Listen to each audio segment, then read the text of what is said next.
थोड़ा सा नीचे कर लो। थोड़ा नीचे कर ले। हाँ, थोड़ा सा नीचे कर लो। कल हाँ, उपचुनाव हुआ बस था, उस थोड़ा पर क्या सा कहेंगे? नीचे। कल उपचुनाव हुआ था, कितनी सीट पा रहे हैं हम उसमें? अच्छा देखिए, पहले तो मैं यहाँ शादी समारोह में आए थे, फिर पता चला वीरपाल जी के छोटे भाई का निधन हो गया, तो शोक संवेदना में आए हुए हैं। अब रहा, आपने सवाल कर दिया है चुनाव का। अब देखिए, भारतीय जनता पार्टी के शासनकाल में लोकतंत्र की धज्जियां उड़ रही हैं। तो ये देखिए, जिस तरीके से भारतीय जनता पार्टी गलत परंपराएं डाल रही है, इसकी वजह से लोकतंत्र को बहुत खतरा है। फिर तो चुनाव निष्पक्ष होंगे ही नहीं। और देखिए, इस भारतीय जनता पार्टी के लोगों ने शासन प्रशासन के द्वारा, पुलिस के द्वारा आधार कार्ड पहले ही छीन लिए गए हैं। फिर उसके बाद बूथों पर कब्जा किया है, कब्जा करके वोट डलवाए हैं। फिर भी समाजवादी पार्टी और इंडिया गठबंधन ने मुकाबला किया है और कई सीटें हम उसके बावजूद भी जीतेंगे। अब टक्कर तो हर जगह है, लेकिन हम लोग समाजवादी पार्टी के लोग 5-6 सीटों पर जरूर जीतेंगे। इसके बावजूद क्या लग रहा है जिस तरह से कल वोट डालने से रोका गया, जो अधिकार होता है हर व्यक्ति का, उसमें देखिए, जनता का जो अधिकार छीना गया है, मैंने कहा ये परंपराएं लोकतंत्र के लिए ठीक नहीं हैं, बेईमानी से। अच्छा, इससे कोई भारतीय जनता पार्टी की सरकार अगर मान ले हार भी जाती, जैसा माहौल है उत्तर प्रदेश में भारतीय जनता पार्टी के खिलाफ, तो सरकार तो उनकी गिर नहीं जाती, बहुमत था। फिर भी उन्हें देखना चाहिए था, अजमाना चाहिए था कि जनता तो उनके लिए अच्छा ही था जब भी चुनाव आने के लिए। तो अगर ये देख लेते तो हो सकता था ठीक काम करने लगते, क्योंकि भारतीय जनता पार्टी से पूरे देश की जनता इस समय खिलाफ हो चुकी है। क्यों? इन्होंने केवल झूठ बोला है, और झूठ बोल करके कोई विकास का काम और जो भी घोषणाएं करते थे आज तक एक पूरी नहीं हुई है। आप देख रहे हो कि इन्हें 8 साल उत्तर प्रदेश की सरकार को हो गया है, सड़कों के गड्ढे नहीं भरे गए।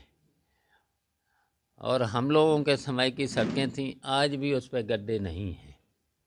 देख लिए नैनीताल रोड, यह हमारे समय में बनी थी, मैं नहीं बनवाई थी। कल की जो परिस्थितियां आप बता रहे हैं, क्या तो फिर उसके बाद क्या सपा लूज कर रही है 9 सीटों पर?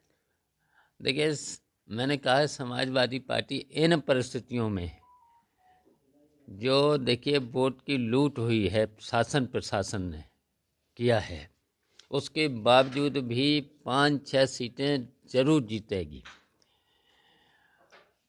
और टक्कर तो सभी 9 सीटों पर है, कुछ सीटों पर हार बच सकते हैं, लेकिन हम 5-6 सीटों पर इसके बावजूद भी जब लूट हुई है, प्रशासन ने, पुलिस ने, जैसे भी ब्लॉक प्रमुख, बीडीसी और कोटा डीलर से लेकर के जिस तरीके का शासन का दबाव था प्रशासन पर, तो देखिए अब जब एसएसपी वोट मांगने लगेगा, जिलाधिकारी निर्देश देगा, तो फिर लोकतंत्र बचा कहाँ? क्या ऐसे फिर तो तानाशाही है। क्या ऐसे अधिकारियों की लिस्ट भी बनाई जा रही है? हाँ, बिल्कुल सूची बनेगी, ऐसे अधिकारियों की सूची बनेगी। ऐसे बेईमानी उनको नहीं। देखिए, वो लोग संविधान की कसम खाते हैं निष्पक्ष रह के काम करेंगे, तो वो तो देखिए संविधान की अवहेलना है। बाबा साहब ने जो संविधान बना के दिया है लोकतंत्र में, लोकतंत्र की मजबूती के लिए निष्पक्ष, तो अगर निष्पक्ष नहीं रहते हैं अधिकारी लोग, तो उनके खिलाफ फिर तो आयोग को भी कार्रवाई करना चाहिए। आयोग नहीं करता है तो फिर देखिए, फिर न्यायपालिका है, न्यायपालिका भी अगर न्याय नहीं दे पाती है, फिर तो जनता ही न्याय देगी। इसमें आने जब समय आता है तो जनता फिर फैसला कर देती है। तो क्या जब आपकी कभी सरकार आपकी देखिए फैसला तो अभी 2027 में ही हो जाएगा, 2027 में फैसला हो जाएगा। समाजवादी पार्टी उत्तर प्रदेश से भारतीय जनता पार्टी को हरा के भेजेगी। नहीं, क्या ऐसे ऐसे अधिकारियों की जो अरे हाँ था नीचे कैमरे में भाजपा का कहना है कि वो अयोध्या का बदला जो है करल सीट से लेंगे। जी भाजपा का कहना है कि तो आ जाएगा, अब देर नहीं, अब तो 23 तारीख को रिजल्ट आ जाएगा, रिजल्ट आ जाएगा। अब काहे को, अब तो एक दिन बीच में है। सपा काफी आगे निकल रही होती है, जैसे इंडिया गठबंधन की बात कर लें या सब 2017 की बात कर लें, हर चुनाव में लगता है कि सपा अब आ रही है, लेकिन लास्ट मोमेंट पे ऐसा क्या हो जाता है आपकी पार्टी में जो आप हमेशा लूज कर जाते हैं? देखिए, ऐसा तो कहीं नहीं होता है, जो आपने सवाल किया है ऐसा नहीं होता है। हम लोगों ने देखिए घोसी का चुनाव जीता था, हमने मैनपुरी का जीता था चुनाव, तो और देखिए फिर उसके बावजूद भी बेईमानी के साथ साथ हम लोगों ने 2022 का चुनाव तब भी जीता था। तो ऐसा तो नहीं है, लेकिन अब की बार इन्होंने देखिए झूठ बोल बोल करके जनता को गुमराह किया था। अब इनकी पोल खुल चुकी है, महंगाई, बेरोजगारी, भ्रष्टाचार रोक नहीं पा रहे खुलेआम।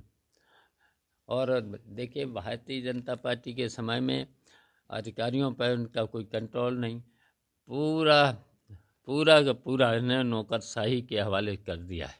किसी भी कार्यालय में, तहसीलों से लेकर के थानों से लेकर के कोई सरकारी कार्यालय में खुलेआम रिश्वत चल रही है। और शायद भारतीय जनता पार्टी का जो बोल रहे हैं, कोई भी मंत्री ईमानदार नहीं है। अच्छा, गोरखपुर में